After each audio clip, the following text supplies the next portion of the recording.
An adventurous exile will quickly find themselves climbing cliffs high above the western coasts of Wraeclast. Among the rocky outcroppings, they will find hundreds of rusted swords surrounding a weathered and torn banner, the banner of Marseilles Lioni. It was here his legion met their bloody end to the barbaric and treacherous Karui, led by none other than Kaom, their brutal king. The Empire's legions were made up of gemling soldiers. These powerful fighters, enhanced with the powers of virtue gems, had proven themselves time and again against the primitive warriors of the Karui, so it would be easy to wonder how the tribesmen of the waves decimated a legion among the cliffs. The answer lies in the tactics and tenacity of Kaom, the leader of the Karui. While the Empire had their view of the Karui way and its people, there is another side to this story. What from one view was the crumbling of law and order, from others it was a revolution, an invasion, and a rebellion. Whether they fought for the people, a new land, or the destruction of all corruption itself, this was a turning point for all of Wraeclast and the surrounding areas. Welcome to Lore of the Worlds, where we walk through the stories that make up the lore from some of our favorite games. I am Nebarth, and today I will be telling some of the brave deeds of Kaom, King of the Karui, from Path of Exile. As always, there will be a little bit of speculation, a hint of embellishment, but only for the sake of narrative. So sit a spell and hear the tale of Kaom.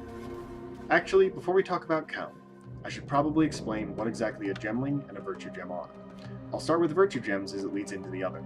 A virtue gem is a powerful object that imbues the wielder with mystic powers, from casting fireballs to summoning an earthquake with a single strike. These powers were obviously sought after, and eventually someone, who we'll get into in a later episode, got the idea to implant these gems into a person, particularly soldiers. These enhanced soldiers became known as gemlings. This is only a crash course, and there are far more nuances to these terms, and I intend to get into them in more detail in a future episode. Anyways, on to Kaom. The sands of Wraeclast cradled Kaom's canoe as his army began to land behind him.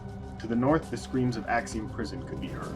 To the south, he could see the towers of Lioni's Watch, the outpost he was here to destroy.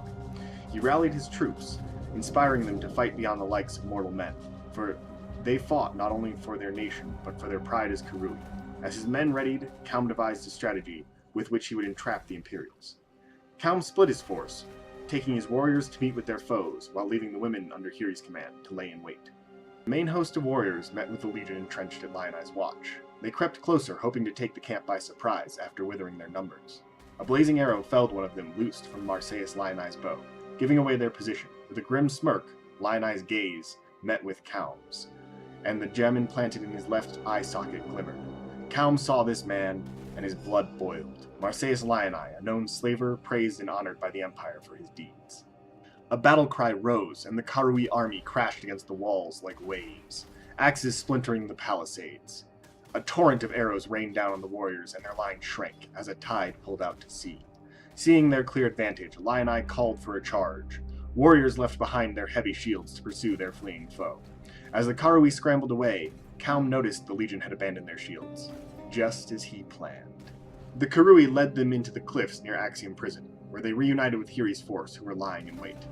As the legion came to face them, Hiri and her archers ambushed them, and rained death upon them, arrows tipped with deadly poison. Not to be outdone, Kaom rallied his warriors once more. With a mighty charge, they collapsed the gemling lines. As the men scattered, they found themselves facing the horde of Karui, or a fatal fall from the high cliffs they had chased their foes up. They had nowhere to run.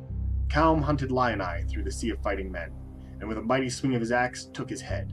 He kept with his tradition, and honored him in his valiant struggle by hanging his head from the belt he wore, Lioni's golden eyes still gleaming.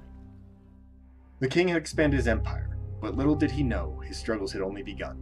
If you liked this video and want to see more glimpses into the lore of the worlds, please like and subscribe. If you have any suggestions for games, characters, or other miscellaneous lore that I should cover, please leave a comment down below. I will also be streaming on Twitch at twitch.tv/Nebarth, Mondays and Wednesdays at 6 Mountain Standard Time, that's 8 on the East Coast and 5 on the West. If you have any questions, corrections, or just want to hang out, you can find me there.